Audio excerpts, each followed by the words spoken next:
Islamabad high court में cipher case के फैसले के खिलाफ इमरान खान और शाह महमूद कुरैशी की अपीलों पर समाअत जारी है। आज भी इस्लामाबाद हाई कोर्ट के चीफ जस्टिस आमिर फारूक और जस्टिस गुल हसन औरंगजेब ने समाअत की है। गुज़िश्ता रोज़ की समाअत के दौरान चीफ जस्टिस आमिर फारूक ने रिमार्क दिए थे कि एक शख्स को सजा दे दी गई। ये मालूम तो हो कि साइफर में कम्युनिकेशन क्या की गई थी, पता तो चले कि दस्तावेज में लिखा क्या था जिसे ट्विस्ट किया गया। अगर इन्फॉर्मेशन को ट्विस्ट किया गया तो ये तो पता होना चाहिए कि इन्फॉर्मेशन थी क्या। पता कैसे चलेगा कि ओरिजिनल इन्फॉर्मेशन क्या थी और उसे कैसे ट्विस्ट किया गया।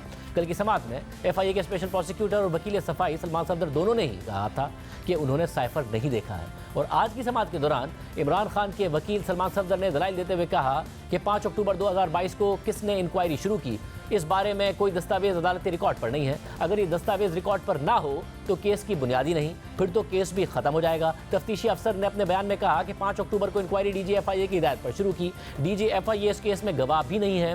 जितने भी केसेस बानी PTI के खिलाफ आए हैं वो आउट ऑफ द बॉक्स ही रहे हैं। तोशाखाना, साइफर, इद्दत में निकाह केस का फैसला भी इस तरह ही आया है। मैं मेरिट पर दलाइल दूंगा। चीफ जस्टिस आमिर फारूक ने रिमार्क दिए कि हार्ड कोर क्रिमिनल केस नहीं, व्हाइट कॉलर क्राइम भी नहीं, अपनी नोयत का अलग ही केस है। ये हाइब्रिड किस्म का केस है और इसमें नई अदालती नज़ीर तैयार होगी। हक के जिरा खत्म हो जाए तो आपकी हक तलफी होती है।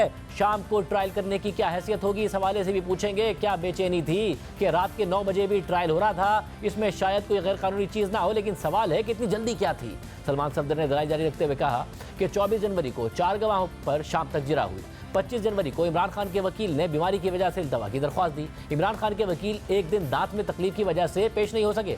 अगले ही दिन ट्रायल जज ने सरकारी वकला मुकर्रर कर दिए। जस्टिस मियां गुल हसन औरंगजेब ने सवाल किया कि ऐसी भी क्या जल्दी थी। आर्टिकल 10A के मुताबिक फेयर ट्रायल के तकाजे पूरे करना जरूरी है। सलमान सफदर ने मजीद कहा कि जज साहिब फैसले के पैराग्राफ नंबर 2 में लिखते हैं कि हाई कोर्ट डायरेक्शन की वजह से जल्द फैसला किया। हाई कोर्ट की डायरेक्शन तो खत्म हो चुकी थी। मैं अगर ये कहूँ कि इस्लामाबाद की तारीख का मुतरादी तरीन ट्रायल था तो गलत ना होगा। आला अदालत की किसी डायरेक्शन के बगैर जल्दबाजी में ट्रायल चलाया गया। सुप्रीम कोर्ट ने हाई कोर्ट की 1 माह में ट्रायल मुकम्मल करने की डायरेक्शन कलअदम कर दी थी, मगर जज साहब कहते रहे कि हाई कोर्ट की डायरेक्शन पर जल्दबाजी में ट्रायल चला रहा हूँ। जिसमें गुल हसन औरंगजेब ने रिमार्क दिए कि अगर जज ने जल्दबाजी में ट्रायल चलाया तो वो हम प्रोसिक्यूशन से पूछेंगे। चीफ जस्टिस आमिर फारूक ने रिमार्क दिए कि कोई कदगन नहीं है कि रोजाना की बुनियाद पर ट्रायल नहीं हो सकता। रोजाना की बुनियाद पर भी ट्रायल मंतकी तौर पर होना चाहिए। सलमान सफदर ने दलाइल देते हुए कहा कि ट्रायल कोर्ट के जज ने इस ट्रायल को मुतनाज़ बनाया। 2 दफ़ा ट्रायल को हाई कोर्ट ने कलअदम करार दिया, फिर भी फर्क नहीं पड़ा। मैं इस अदालत की आज भी तवज्जो दिला रहा हूँ कि अडियाला जेल में अब भी यही हो रहा है। अब एक और केस में भी इमरान खान का ट्रायल इसी तरह चलाया जा रहा है। इसके बाद आज की समाअत मुकम्मल करते हुए इस्लामाबाद हाई कोर्ट ने